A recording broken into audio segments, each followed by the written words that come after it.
Welcome to Kenya's biggest conversation, and here we are to have discussions around the gender question and whether the country is doing anything to get to that level that we ought to be at. And to have this discussion with us is Hisham Said, who is the FIDA Kenya board member. Karibu sana. Thank you so much. Yes, and we have Marian Kitanyi, who is MP Aldai. Karibu sana. Thank you very much. Yes, so here we are to have the conversation around bridging the gender gap. We know that there is a bill in Parliament that seeks to address the same, but then again, there is the constitutional provisions as well. So where are we as a country? What are we doing to achieve that? But before we get into the conversation, today we are in the Democratic Republic of Congo, a beautiful country. You know, you talk about a Democratic Republic of Congo, you think about resources they do have, but you can't also talk about resources and not the political turmoil that is ongoing in the country that is preventing them from enjoying each and every single resource they have to the maximum capacity. Unfortunately, African Union, East Africa Community, and other jurisdictions that they have signed up to should come together to ensure that Congo, being the king it is with the resources they have, get the most out of it. But let's go to the proverb. So the proverb this morning says, "He who loves a baboon should not mind its ugly face." He who loves a baboon should not mind its ugly face. Ilham, how would you interpret it? Well, interesting. So basically, in as much as something might appear not to be good looking, there are benefits that are within that person. Yes. Yes. Mheshimiwa, how would you interpret it? You know, when you say that, I remember the notions that are normally given to ladies when they are dating men. They say, don't look at the man, look at the pockets. Yeah. Basically, it's not about the baboon. It's about what resources or what can you get out of it. Yes. Yeah. And that's what we need to look at. Yeah, that's cool. That's cool. So let us just jump straight into the conversation. So here we are talking about the 2/3 gender rule, and you look at the country and the law. Constitution 2010 comes in and says, in elective position, appointive position, we must achieve the 2/3 gender rule. Unfortunately, as a country, we've not been able to get that. Further ahead, and former Chief Justice Emeritus David Maraga makes a judgment that dissolve Parliament. You know, we've not been able to achieve these. We are operating in an unconstitutional leadership in the country. Go back and fix yourselves and deal with it. And many other Kenyans are also asking difficult questions. You know, should we get rid of the 2/3 gender rule? If you're not able to get it, let women get out there and go head to head with their counterparts out there, you know, because we've been unable to achieve that.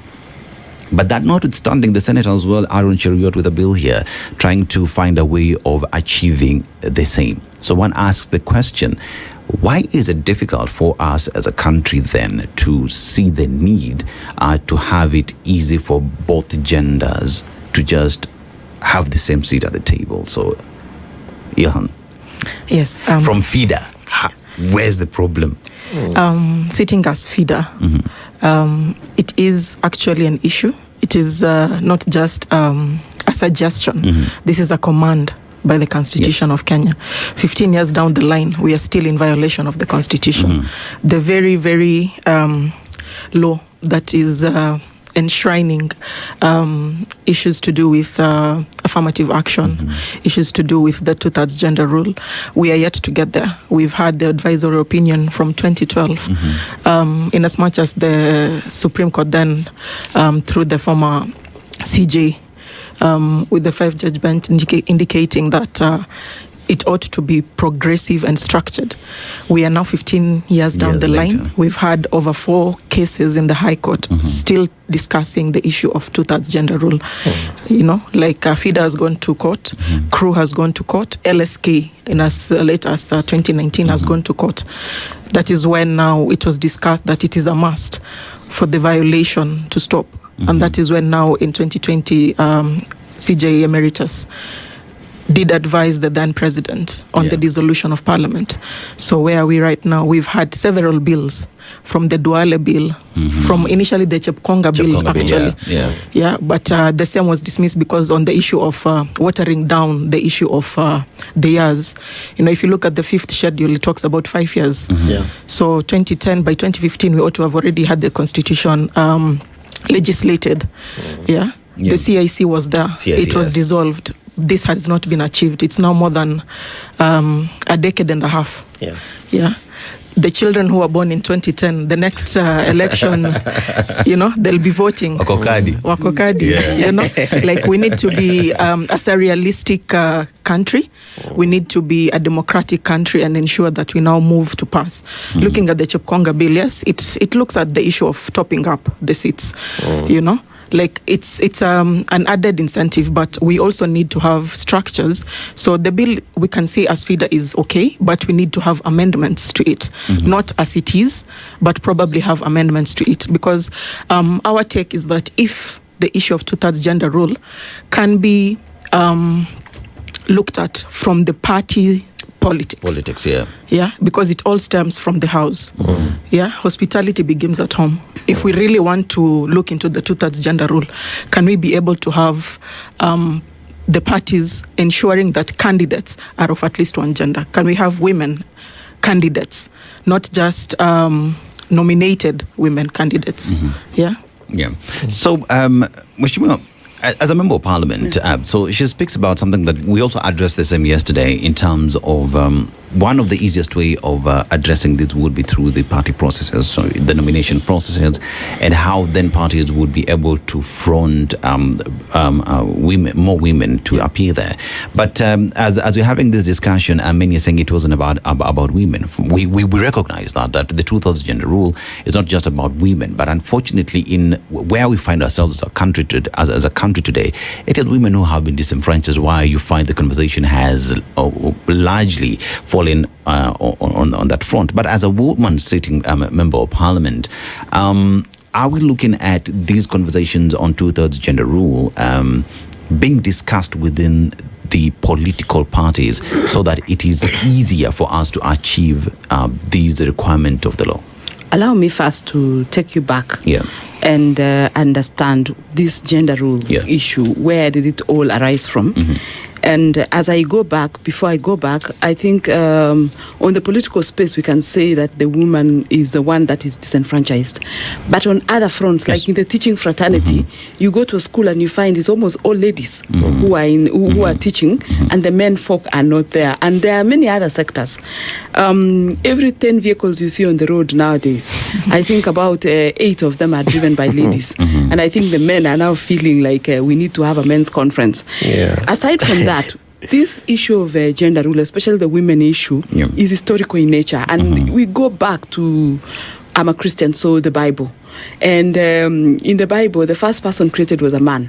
Then after that, the God said, this man looks lonely, let's create a woman. And this woman was created from a rib. I think that connotation alone makes it feel like the woman is secondary to the man, in my belief.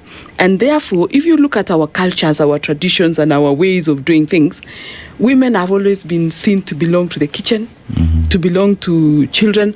My culture, for example, when a man comes to the home and says, is there somebody here? They say, hapana, hakuna mtu, ni watoto.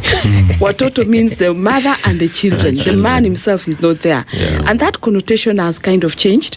The 2010 Constitution has really brought forth a lot of development and progress in terms of women leadership and coming into the leadership space. And we look at it, before 2010, of course, the women really agitated the Beijing and all that story. I think we all remember and we can follow through. But after 2010, I think that is where the issue of where does a woman play. Before that, if you look at the previous parliaments we've really had the lowest numbers of women representation. The 2010 Constitution that brought out the woman representative position increased the number by 47. At least, at the very minimum, you have 47 women in the National Assembly. And then after that, now, the elective positions. In this particular 13th Parliament, Okay, in the 12th Parliament, there were 21 women member of parliament on single constituencies competing with the men. In the 13th Parliament, where I am today, we were 28, and then one was nominated to the cabinet position. That is Alice Wahome. And of course, when the new person came, it was a man, so we reduced to 27. It was an up from the previous parliament, and we are hoping the 14th Parliament will even go further up, depending now on what the players in the political spaces, the parties do. My party, for example, the UDA, and I want to really thank the president because he's been promoting a lot of women coming into the political space. And you look at like the party leader, the chairperson of the party is a lady. It is something that it was unheard of before UDA came, and the president actually gave Cecily Marire that particular position. And if you look at many other nominees in parliament, the deputy speaker, this particular parliament was a lady, and the lady is from UDA. You can see the president has really tried to allow the ladies to come to the front. Recently, in one of his meetings out in the public, he actually told the men that, why are you fighting these ladies who have really come? To get a lady to that seat is difficult. And you find a political seat where, yes, there are men and ladies, very many men are going to fight one particular lady for no reason, but because this person is a lady, not because they have failed to do what they are supposed to do. You're not bringing issues, you're bringing the issue of gender around it. So you can see that he is trying as a political head of a party to promote the ladies who have really tried in that political space. But I want to also laud the late former Prime Minister Raila Odinga. I think he really made it clear, and not by just words but by action, by saying that where there is a lady in a certain seat already elected and working very well, at the time of nomination, give that lady a space. Give them the space so that they don't need to compete with the men at nomination stage.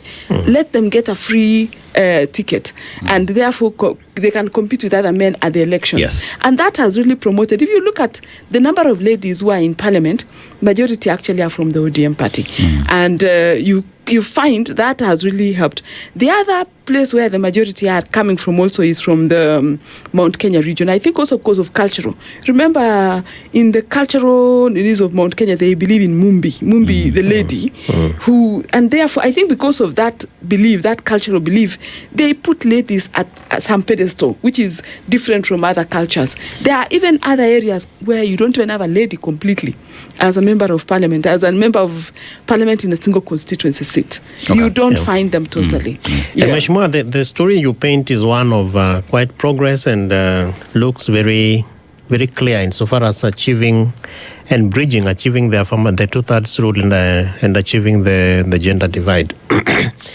But where is the gap? Especially because if you look at you're mentioning big political bigwigs, big political parties. Yes. And I remember the former president, Uhuru Kenyatta, at one point also said, shida iko wapi na hii 2/3. Wabunge, pitisheni. Where is the problem? Is it lack of political goodwill? Is it a political question about how to the technicalities of getting the women to match the men, or where are we not getting it right? I think, as I've said, we've actually progressed. Looking at 10 years back or 20 years back and today, we've made great strides. But if you look at the political scenario, for example, as a member of National Assembly, you actually have Senate is a bit lighter because you have 47 senators, then you have an opportunity to nominate the rest to become 67 of them. So if you do not meet the gender rule, the nominees can be able to be all ladies, and they actually meet the 2/3 at that house. But in National Assembly, we are total 349 members. Yes. 290 constituencies that are elective, 47 women representatives, and then you have about 12 nominees. So if, for example, the elective seats, because that is a competition, and you cannot tell people of a particular region, you are going to elect a woman. It is a free choice. You have to let the people feel that they want to elect the person they want. It cannot be a lady or it cannot be a man. And that was the reason why that particular gender position was brought, where it was now to represent the gender party, which was the 47 county representatives. And these other elective seats of single-member constituencies, it is for anybody. It's for free. It's a free fall, and therefore it is difficult to then say or legislate and say constituency A and constituency B must produce a woman member of parliament, and constituency D and E to produce a male. It is so difficult to legislate that. So how then do we go about it? You go about it by empowering the women, and through that empowering, like many women who are nominated, the next time they come to the next parliament, you find them actually going for elective seats. Today, when we started, we only had 0 the first governors, 0 governors, then 3, then 7. And right now, as we speak, the number of women who are really fighting for governor positions, they're increasing in number. We might actually get 15. We pray so. As long as you don't impeach some of them, right? And Ilham, the question that begs is, if you look at Kenya and the context within which we operate, compared to other countries, Kenya is doing very well in other spheres. But if you went to Rwanda, for example, most of the elected legislators are women. You go to Uganda, the same applies, and probably the same might apply to Somalia and South Sudan, etc. Where are we not meeting it? That we are able to drive the region very positively, progressively in other sectors, but when it comes to bridging the gender gap, Kenya is struggling.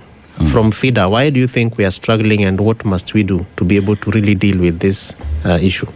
Okay, primarily there's issues of inequality. When I talk of inequality, I look at the structural inequality. For women, maybe Hisham will talk to us about it. There's issues of campaign financing. There's issues of electoral violence, even during nominations. And you see, our legislation does not capture the pre-electoral period. So there's need to have legislation on issues of capping campaign financing and ensuring equity. Issues to do with electoral violence, we need to ensure there is proper legislation. Then we also need to ensure that IEBC has a proper enforcement mechanism, because it is mandated under Article 88 to regulate the party list, the nomination process for parties. But we have seen that this has been hitherto, let's say, there. Specifically looking at the case of Law Society of Kenya. It was actually, the court actually decided and held that the IEBC is mandated to look into the nomination process of parties. So I'll still go back. If we can address this at the party level, then we are halfway done. Like hypothetically speaking, if assuming 290 seats were taken by women, then we have 47 women reps. I'm speaking. We are getting there. We are there in boards already, and we are believing in the next electoral process we will have more women elected. And actually got there. Yes, they have all elected. Almost. It's full. Not full, but almost. The governor is a lady. All MCAs are ladies. Oh yeah, it's almost, because we have a National Assembly. Yes. Correct. You're correct. So hypothetically speaking, we are getting to that position. So if we do have this legislation, equity in financing of campaigns, having proper sanctions, IEBC can ensure there are sanctions to parties that do not provide party list with enough women candidates. Can they then be reprimanded when it comes to financing?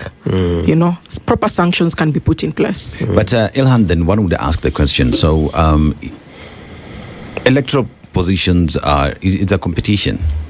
And if you go to county A or county or in constituency B, at the end of the day, it is the people to decide who their leader would be. So at that particular point, ensuring that the 2/3 gender rule would be decided, it's the people who decide who they want. So I will not vote to you because you're a woman, but because what it is you bring at the table. So we look at the political parties taking this role then in terms of ensuring that, first of all, anyone who's going to run for election is based on agenda, policy, and issues. Unfortunately, these are not things that we discuss within our political parties. It is who is popular, who can speak well, and whatnot. Yes. But how then must political parties make this conversation an agenda? Because fine, we'll credit President William Ruto even when he signed the charter, and the charter 50% of cabinet would be women. That was not achieved. So it is not me. It is a charter that is signed. You look at even appointments later, and again, we're not seeing getting the threshold that is required. But from a political standpoint, how must political parties address this issue, starting from campaign financing, members of parliament helping with that, as well as ensuring that electoral violence does not be there. So that then brings in IEBC, brings in police, brings in ODPP in addressing these issues, because we cannot just address it from a political standpoint, but it is a larger conversation that brings everyone on board. So are we having these conversations? Because FIDA might be having it, but without police, without ODPP, without parliament, without our political parties, then that discussion ends there. Yes, so FIDA does hold multi-sectoral stakeholders forum. However, we are non-partisan. So when it comes to the party politics, it is for the parties now. They do have their own framework. So what we are requesting is we can assist to have gender-sensitive frameworks within the political parties.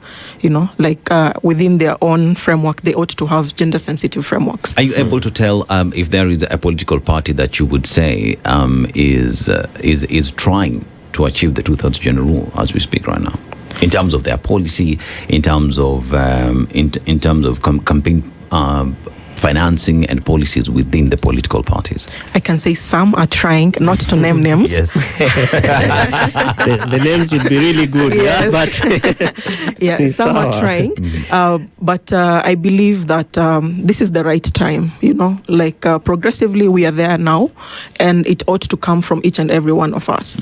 We need to hold each other accountable. We are all duty bearers. So if we do not hold each other accountable, then we are going to be talking about 2/3 gender rule 50 years down the line. Is it achievable? Yes. So we've seen the Chakwanga bill. He's talking about post-election remedies, assuming we now have maybe all 200 women or men, then now you come and top up. So my issue is, if we can have sufficient women candidates, we might not even need to top up, or if we have enough men candidates, assuming the women take the majority seats, there will be no need to have those top-up seats. The main other issue would be the fiscal sustainability of that capacity. The main reason why the Duale bill went, in as much as it was pre-election and it was for electoral process, was because it could not sustain one man, one woman in each and every constituency. It would have bloated the budget. So in this aspect now, it's just a top-up, but then we do not know what if the 290 are women. So now we are topping over 100 representatives.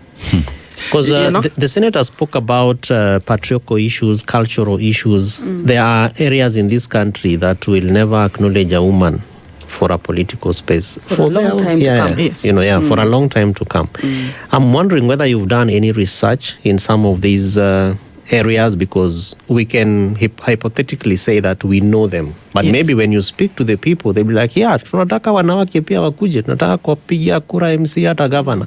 Have you undertaken any feasibility researches or analysis that might probably be helpful in progressing ahead? So as FIDA Kenya, we also deal with training of elders to ensure natural justice and educating them on the essence of natural justice, human rights, and what have you. So we have dealt with different regions, from Tana River to Northeastern, to Baringo. We've dealt at different, let's say, the former provinces. Okay. You know, so we do have these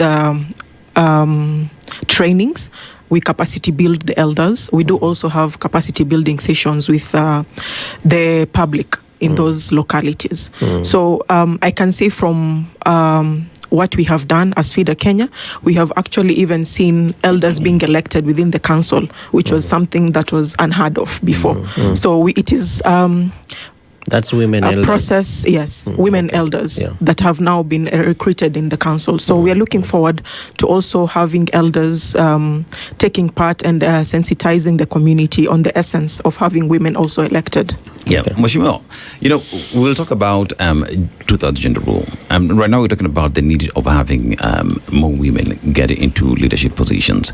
But Kenyans out here saying, I'll not just vote for you because you're a woman. I need to see what it is you're bringing at the table. It is a conversation that many would say it only starts and ends at we want more women in the house. But we're not having conversations on what kind of women do we want to represent us, because someone has to prove as well that when they get to Parliament, right, they would be able to deliver. I keep giving an example of Honorable Millie Odhiambo, got in as a nominated member of Parliament and proved that I'm worth the medal, and every other time she's being voted back in. So how then, as a member of Parliament from inside, right? How are we having these discussions with young women leaders who are coming up, who are going for these political positions, to not only present themselves as vote for me because I'm a woman, vote for me because the Constitution demands two-thirds gender rule. We could ride on that, but at the end of the day, remember, it is the electorate who will give you that vote based off what it is you can offer. So we can talk about political campaign financing, which is a problem. We can talk about electoral violence, which is a problem. But at the end of the day as well, there is what it is, how you are selling yourself, what it is you're bringing on the table. Are these discussions being held? Allow me to give to answer that by giving first an example of myself. Before me was a lady called Sally Kosgei. Sally Kosgei, yes. She was a member of Parliament for Aldai constituency. And the period she was a member of Parliament, she did so much for the people of Aldai. Such that when she was defeated and somebody else came, the 10 years that somebody else occupied cannot be compared with her 5 years. So when I came in to campaign and asked the voters to give me an opportunity, they saw another Sally in me. And that, I believe, was the main reason why I was given that opportunity, because she, at the time she was occupying that position, did her best and gave value to the people that she represents. So back now to the question you ask, what is it that we need to do? I think for the ladies who are already in position, they need to work, I can say, double the effort than the ordinary, so that you give the population an opportunity to say, wait a minute, I think a lady can do better here. Let's try a lady, let's try another lady. And I will give another example of Nandi County right now. As we speak, of course, I'm going back. I want to go back as an MP, so I'm running for my seat. And there's another constituency that is also wanting to have, that a lady is also trying to run. And they are giving example of my constituency, saying, you see what a lady has done here, even us, we can do this. There's a lady governor who wants to be governor in the same county. So we are now 3 ladies trying seats that are ordinarily by cultural, seem to be a male-dominated domain. In areas, certain regions, as you've said, culturally, they still haven't believed that a lady can take a leadership position. And I say to myself that is a paradox, because the home cannot be a home without a lady. There is no home. You cannot say, a man cannot say, I will run the home, I'll take care of the children, I will take them to school, I will feed them. But the person who makes a home to be a home is a lady. And I wish we could carry that and see that leadership already that has been demonstrated at the home level can actually come to the to the leadership of political leadership.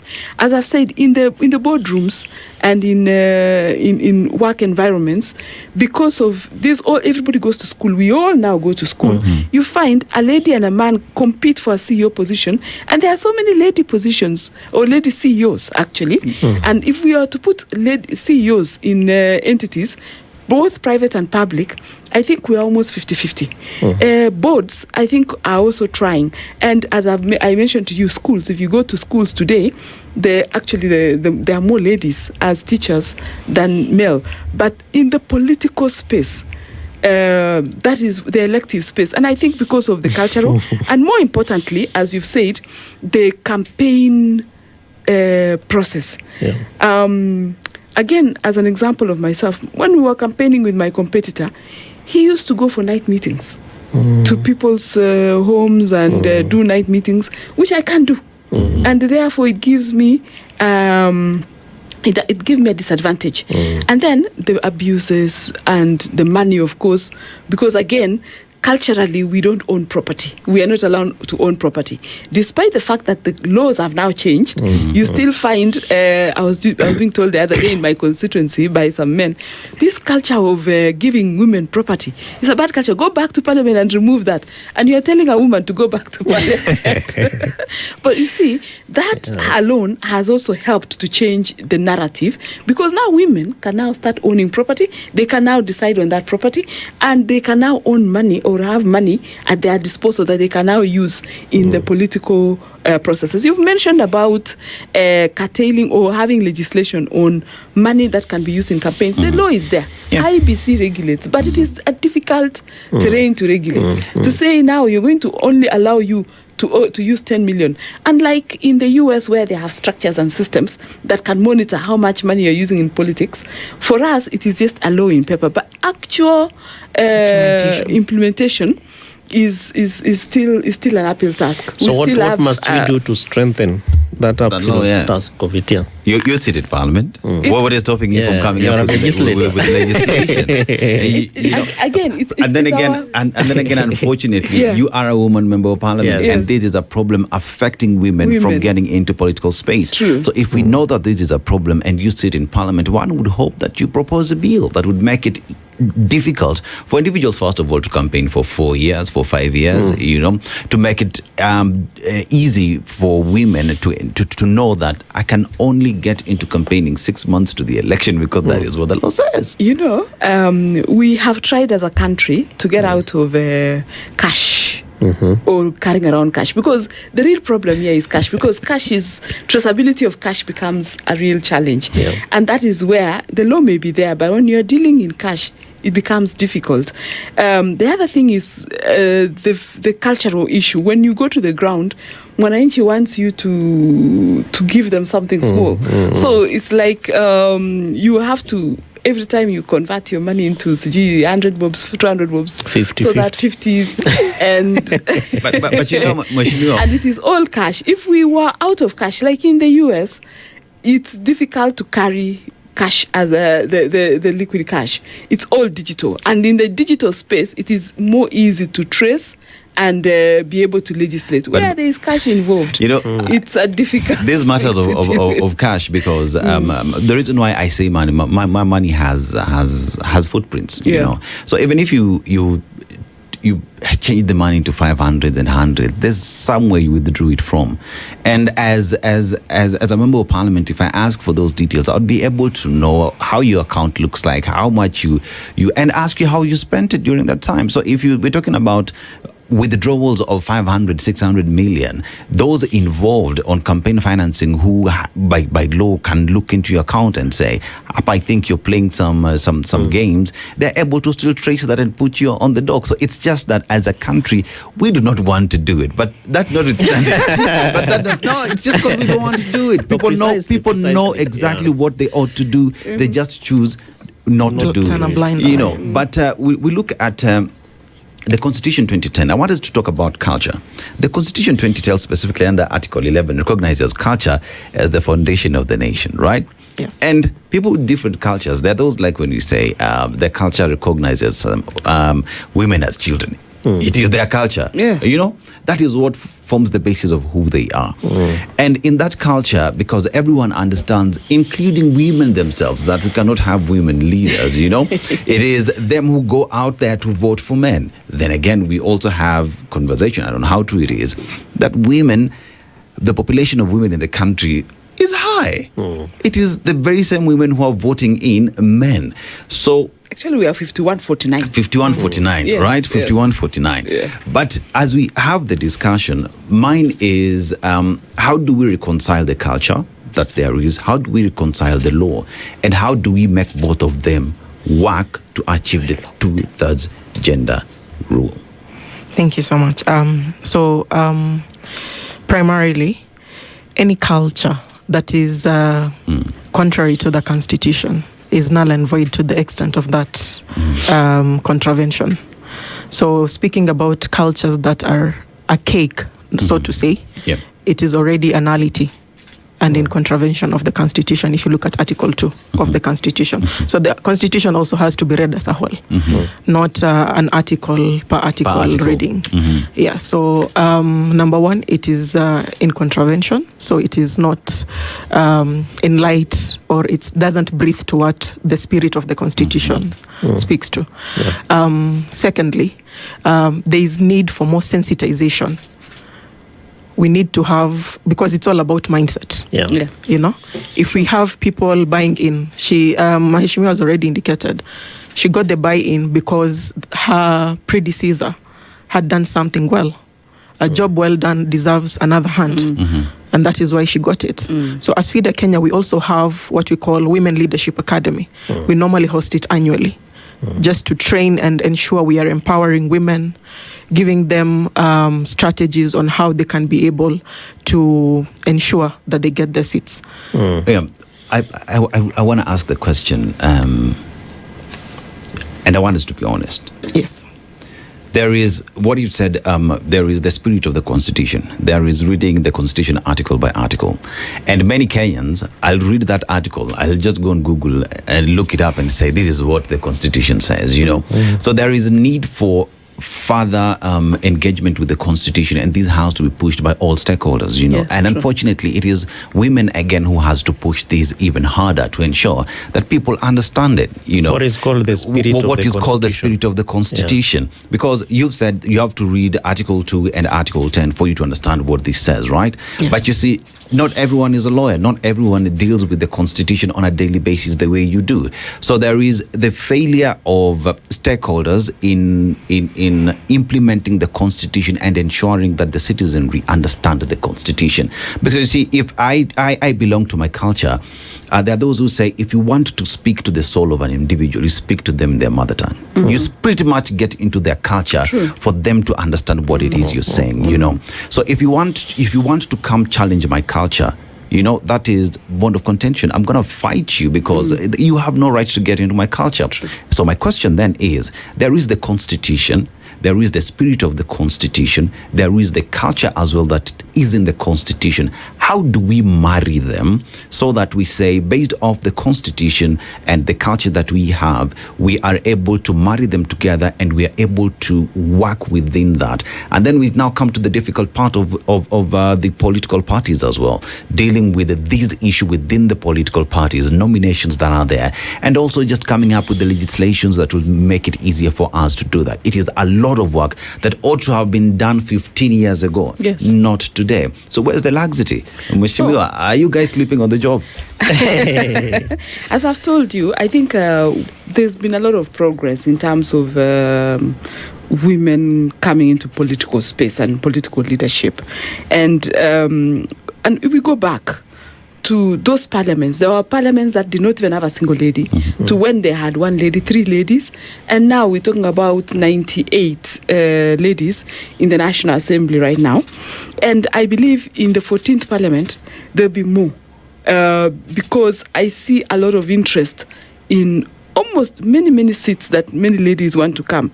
But again, as she said, the cultural aspect, which of course the Constitution on one side says, if a cultural belief offends the constitution, that becomes unconstitutional. And that now brings the issue that people will go to court and say, hey, this is our culture. This is how we've always lived. But what changes that? It is the education. Look at our young people, the people we are calling the Gen Z today. The Gen Z don't believe in that culture. In fact, the culture is slowly dissipating. It is actually disappearing because they now have a new world order. They're saying this is how we need to live. And what has brought that? The education that has brought that. These young people have actually gone to school.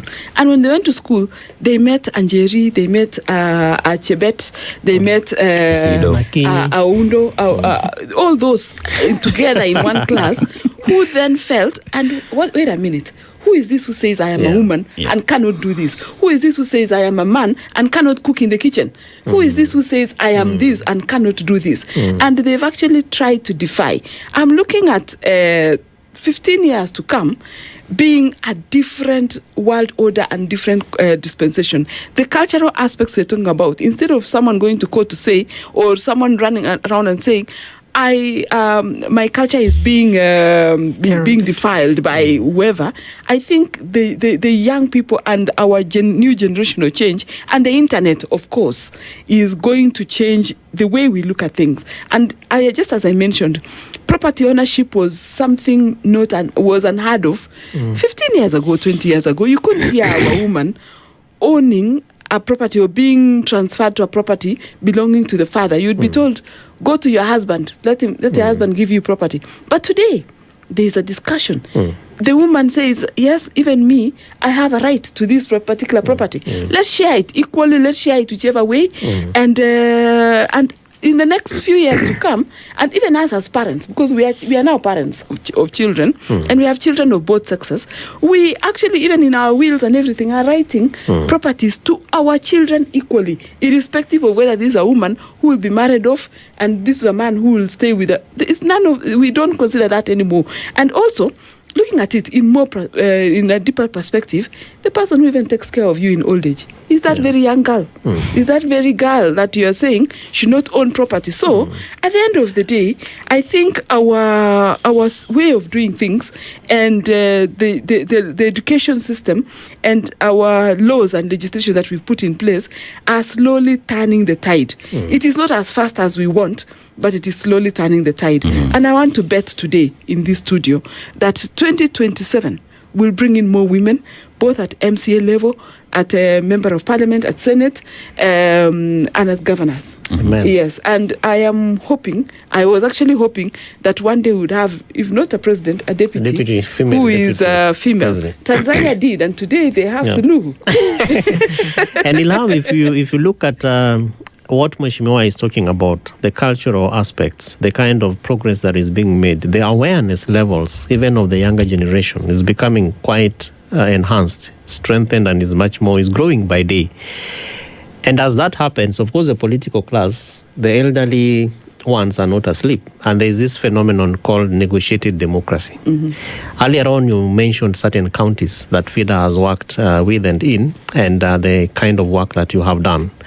I'm just wondering whether, in terms of awareness and the understanding of bridging the gender gap, do you think that negotiated democracy could favor women to be able to be elected?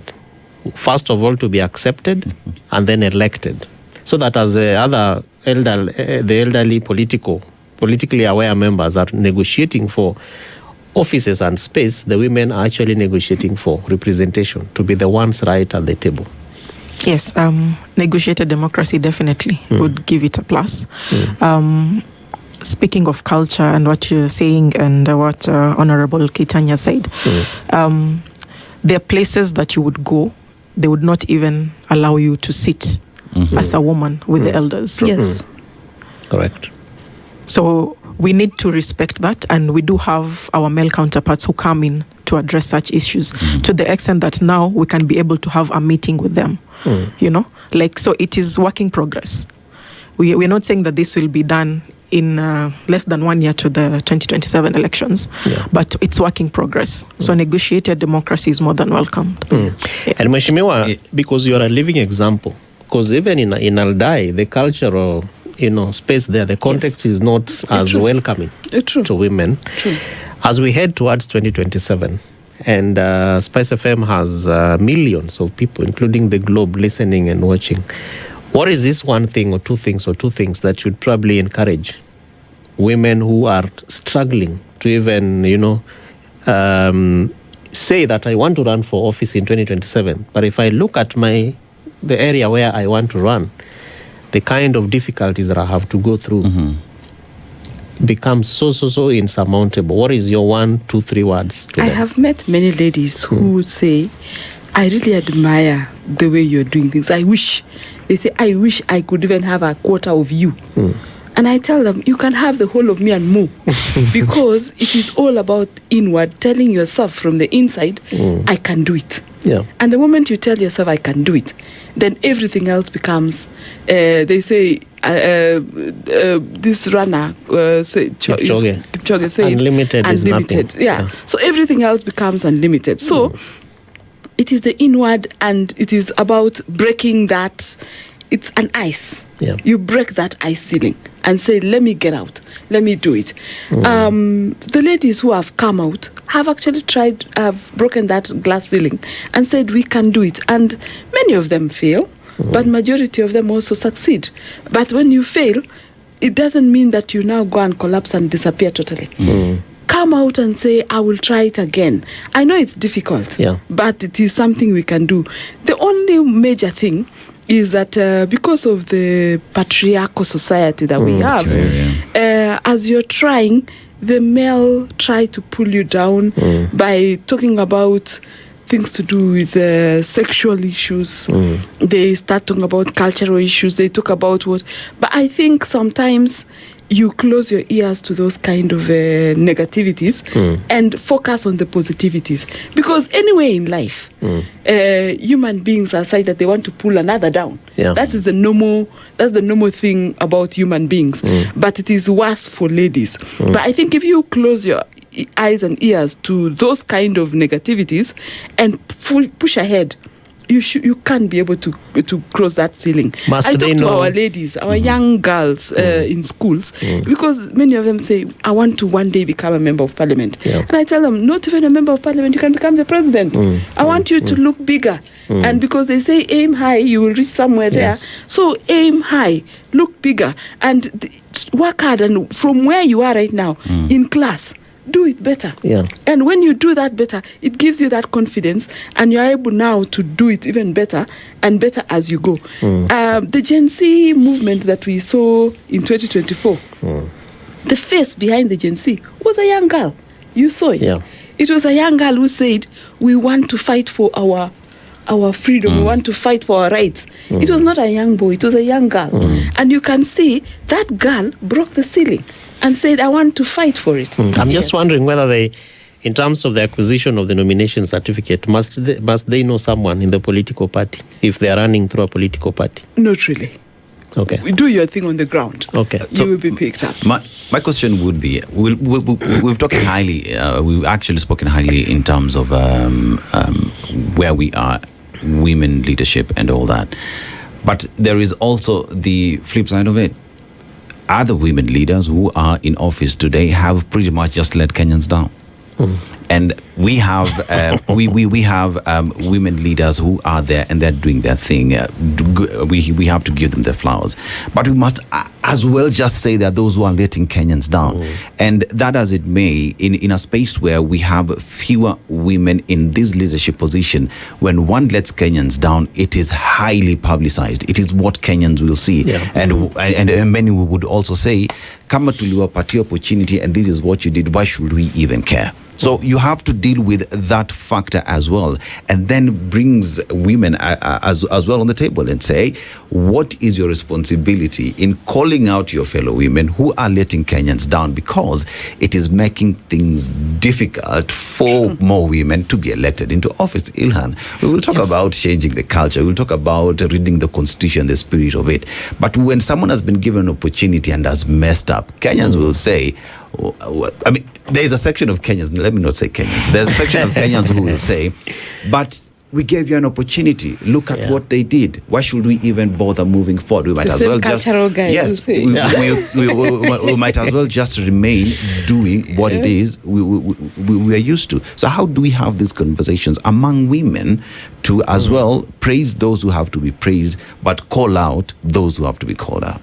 Yes. So I believe there is Kewopa. Yes, there's Kewopa. So we do have associations that do help women in politics. FIDA itself also has capacity to assist, and we've come in to help several women, elected women who are in such situations.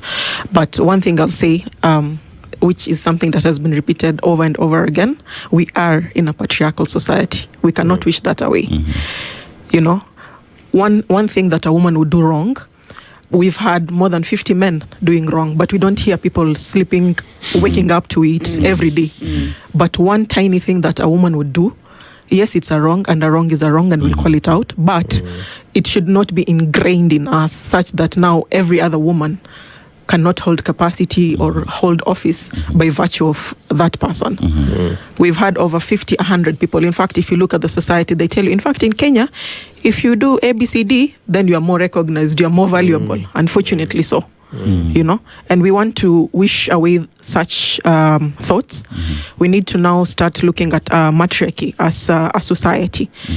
What can we do to ensure, you know, they say, educate a girl, you've educated a nation. Yes. The same thing applies.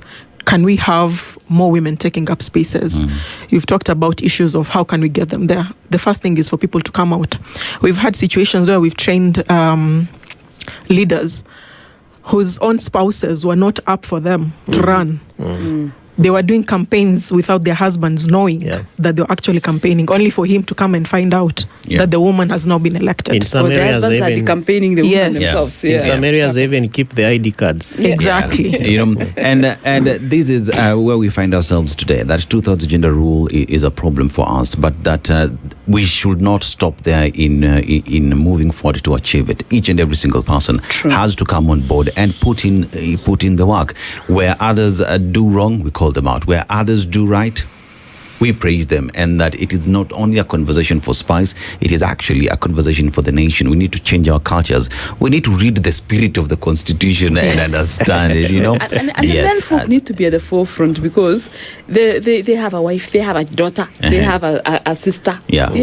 Wanaume, kazi kwenu. This is the Situation Room, the only way to start your day.